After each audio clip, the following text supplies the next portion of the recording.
Fala, turminha da Umbanda, como é que estão vocês? Tudo bem? Eu sou Roberto Mundstein, dirigente do Grupo de Assistência Espiritual Umbanda Universal, e sejam bem-vindos ao nosso vlog semanal. Gente, vamos para as nossas perguntas, que olha, hoje o couro tá comendo aqui nas perguntas. Apesar de ter só duas, vou mostrar aqui para vocês, ó. São duas perguntas, tá? São duas perguntas. Então, vamos lá. Daniel. Bom dia, Roberto, tudo bem? Tudo bem, Daniel, apesar de para mim ser boa noite, mas vamos lá. Há alguns dias perguntei sobre o termo lebara. Ah, sim, olha só, ele está dizendo aqui, é isso aí. Puxa, Daniel, que bacana. Olha só, ele perguntou para a madrinha dele, lembra, gente, num vídeo atrás, eu não me lembro mais o número do vídeo, não. Mas eu vou descobrir e vou linkar aqui em cima, tá? Vou linkar aqui o vídeo. Ele fala a respeito do termo lebara. Eu disse que lebara seria pombagira, na maioria das vezes, né? Mas poderia ser também Exu. E ele ficou de perguntar para a madrinha dele, porque o local, na casa dele lá, se eu não estou enganado, parece que tem a tronqueira, onde só tem o assentamento de Exu. E tem um outro local, uma outra casinha que fica mais perto do portão de entrada do terreiro. E essa casinha lá tem as imagens dos Exus e Pombagiras. E ela só abre essa casinha em dias especiais. A não ser que ela tenha que limpar alguma coisa. Então ela vai lá, abre, limpa, fecha de novo. Essa está sempre fechada. Esta casinha ela chama de lebara. E aí ele foi perguntar a ela, porque ele queria saber o que era lebara. Lebara para mim é isso. É um termo que se dirige, como eu falar assim, orixá. Orixá se dirige a Ogum, Xangô, Oxó, né? Orixá. Lebara é Exu, Pombagira. Entendeu? Para mim. Então ele foi perguntar a ela e ela respondeu a ele. Disse que ela entende que Lebara seria Exu ou Pombagira, mas geralmente quando ela fala Lebara ela está se direcionando para as Pombagiras. E o local onde ela coloca as entidades, lá que ela coloca as imagens das entidades, ela dá o nome de lebara também. Ele só não coloca aqui o porquê ela dá o nome de lebara. Não sei também. Mas legal, Daniel, bacana. Disse que conheceu um terreiro em São Paulo que também tem gira dos lebaras. Legal, bacana. E colocou a pergunta dele aqui. Ou as perguntas. Doutrinar a entidade. Olha só, hein? O que eu acho a respeito de doutrinar a entidade? A entidade precisa ser doutrinada, ela já não tem o entendimento necessário do que precisa fazer, pois está em um grau mais de evolução acima do nosso. Se eu já vi caboclos que falam em outras línguas, se é comum isso, então vamos começar pelas últimas, tá? Caboclos que falam em outras línguas, já vi. Já vi caboclo falar em outra língua. É comum? Não. Não é comum. Mas acontece, eu já vi. Acontece. Eu não entendo que seja uma coisa positiva hoje em dia, não tem essa necessidade.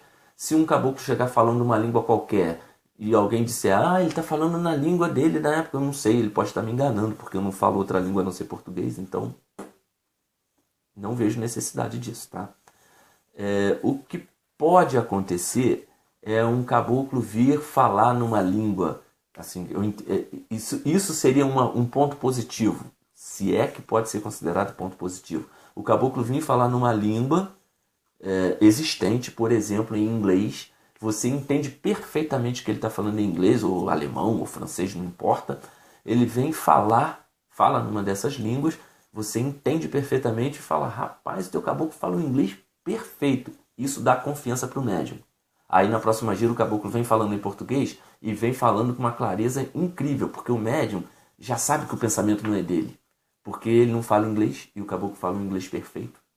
E aí ele se solta mais. Então na hora de passar uma receita e tal, ele fica mais dócil para aquele movimento de incorporação.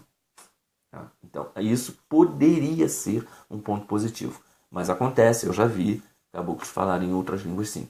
Volto a dizer, não entendo que seja necessário. Mas casos são casos. E se acontece, deve ter um bom motivo para que isso ocorra. Agora eu vou para as outras perguntas, tá? Que são mais complicadinhas um pouco de responder. A respeito de doutrinação de entidade, eu vou tentar não ficar lendo a sua pergunta. Senão eu vou demorar muito para responder, porque eu me conheço. Então vamos lá. Como é que eu penso? Eu penso que as entidades podem ser doutrinadas através de palestras, entidades que trabalham no seu terreiro não incorporantes, as entidades que trabalham no terreiro, na casa, não no médium, na casa, no terreiro. Muitas dessas entidades são treinadas para doutrinar obsessores, sofredores, zombeteiros, doutriná-los. Como eles fazem? Vamos lá, e cada um tem a sua maneira. Um livro legal para você ver, um livro do Luiz Sérgio, é um livro espírita, não é um livro umbandista. Ninguém está sozinho. É um livro do Luiz Sérgio chamado Ninguém Está Sozinho. Nesse livro ele fala de um espírito que ele apelidou de Raito de Sol. Como é que ele fazia a doutrinação de zombeteiros? Ele se juntava à turma de zombeteiros, esse Raito de Sol. Ele se juntava à turma de zombeteiros. O pessoal falava, vamos lá, vamos fazer o pessoal puxar maconha. Ele se juntava àquela turma, vamos lá, mas eu tenho uma brincadeira muito mais legal para fazer. Vamos tirar o efeito da maconha. O sujeito vai ficar lá puxando e não vai ter efeito nunca e eu vou ficar rindo da cara deles. Aí ele ia lá, tirava o efeito da maconha. Os espíritos se divertiam com isso. O médium que estava lá na frente, passando por aquele... O médium não, desculpa. O viciado, que estava lá passando por aquele problema, se livrava porque se maconha não dá efeito nenhum, deixa eu pular fora disso. Talvez fosse até para um outro nível de droga para ver, mas iria passar pelo mesmo efeito até que ele fosse retirado daquilo ali. É uma das maneiras, né? Mas no livro ele fala melhor a respeito disso. Mas é uma das maneiras, porque ele acabava doutrinando os espíritos sofredores lá, os zombeteiros, e perdiam a graça. Isso aqui tá sem graça. Poxa, mas eu vou ensinar um negócio para vocês. E acabava indo devagarinho, ele ia ensinando como se fosse uma brincadeira, uma zombetagem com os outros, e acabava ensinando a fazer o bem, fazer coisas bacanas. Legal? Então fechou. Eu entendo que doutrinação de entidade pode ser feita no plano espiritual, sim. Entidades que trabalham no terreiro, algumas estão bem próximas de nós em termos de vibracionais. Estão bem próximas de nós. Como nós, eles também trabalham para o bem. Eu não trabalho para o mal, não sou nenhum espírito evoluído, mas eu também não trabalho para o mal. Né? Não sou nenhum espírito de escola, mas eu também não trabalho para o mal, não. Então, assim, também existem entidades assim. Estas entidades são vistas e ouvidas por espíritos sofredores, por espíritos zombeteiros, por espíritos obsessores, com mais facilidade do que os guias e protetores que estão vibracionalmente falando uns graus acima.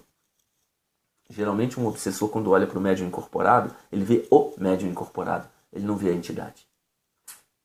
Tá? Porque a entidade está num grau vibracional acima do dele e ele está muito próximo de nós. Então ele enxerga a gente, não enxerga a entidade.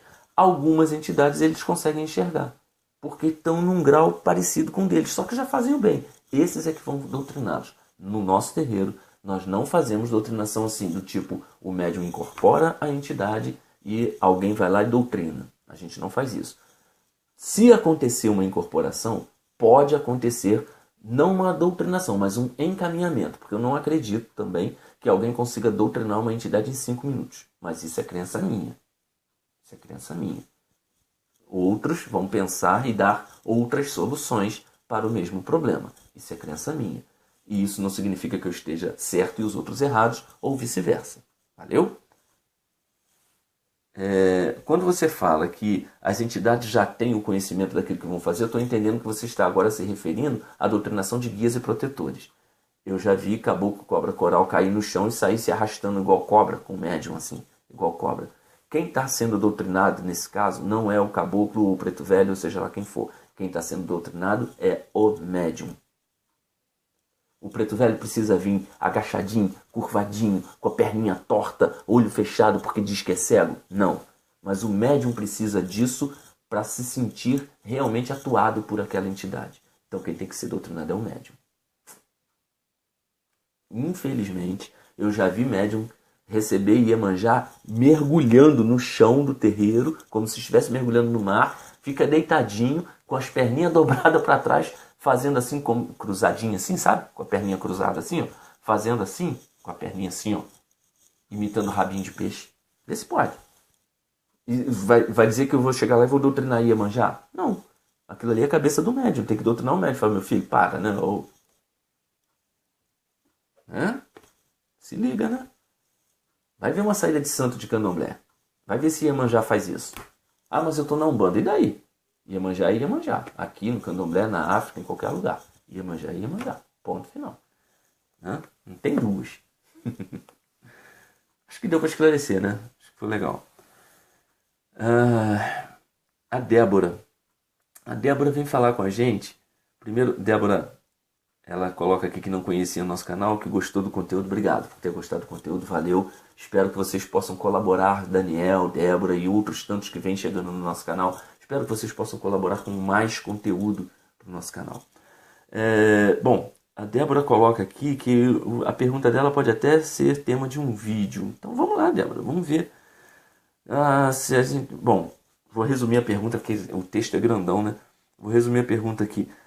Primeiro, as entidades podem errar com relação ao que está... A vida do consulente lá? Sim, as entidades podem errar, Débora. Podem errar. Eles não são perfeitos, não. Você não está sintonizado com uma entidade que está pertinho de Deus. Vibratoriamente falando, eles estão mais próximos de nós do que de Deus. Se Deus existe dessa forma que eu estou falando, né? Não sei. Também não importa. O que importa é as entidades com que você está sintonizada estão mais próximas de você do que dos orixás. Pronto. Valeu? Vibratoriamente falando. Tem muito mais experiência do que a gente, tem uma capacidade muito maior de cuidado do que a gente. Tá? Fechado? Então, fechado. Então eles podem errar sim.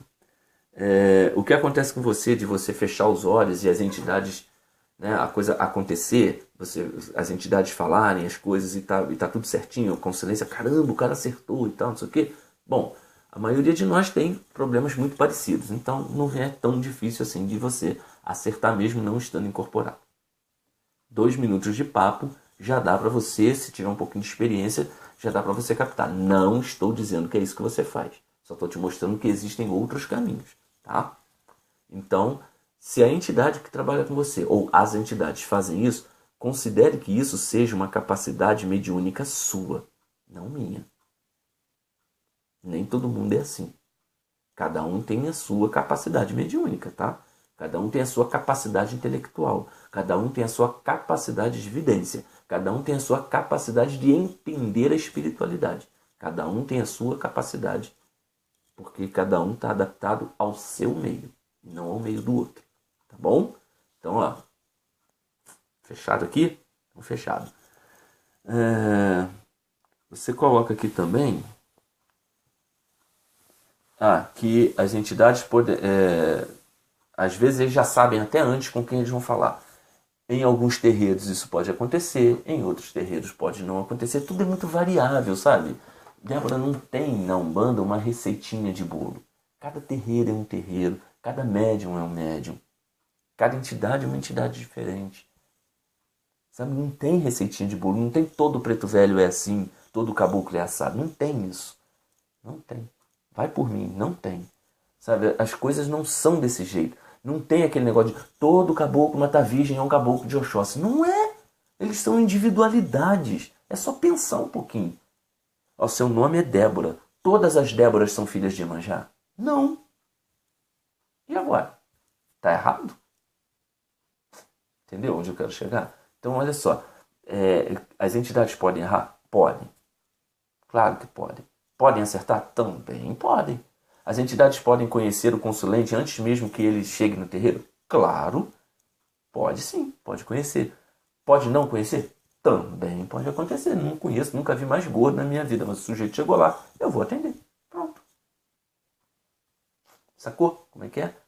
Todas as variáveis são possíveis. Todas. Então, não tem muito que ficar explicando. Tá certo? E pessoas que acreditam que as entidades têm que saber tudo, geralmente caem do cavalo.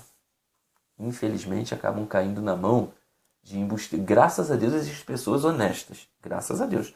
Mas tem um monte de gente por aí se aproveitando dessa crença de que as entidades sabem tudo. E aí abrem o jogo e entregam dinheiros, joias, carros e outras cositas más. Gente, por hoje é isso.